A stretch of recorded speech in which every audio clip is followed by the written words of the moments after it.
ప్రకాశం జిల్లా సింగరాయకొండలో హెల్మెట్ వినియోగంపై అవగాహన కార్యక్రమం నిర్వహించారు.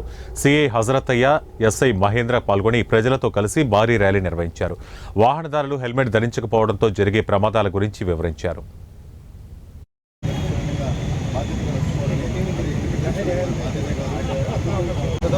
మేము దాని అవగాహన కల్పించడానికి ఈ ప్రోగ్రాం పెట్టాము. అదేవిధంగా హెల్మెట్ పెట్టుకుని వెళ్తే హెడ్కి ఎలాంటి ఇంజరీ జరగవు, ఏదైనా కాళ్ళు చేతులు చిన్న గోపుగా తగ్గుతుంది తప్ప హెడ్కి ఎలాంటి దెబ్బ తగ్గదు. కాబట్టి అందరూ కూడా ISI మార్గం హెల్మెట్స్ ఉపయోగించి ముందుకు పోవాల్సిన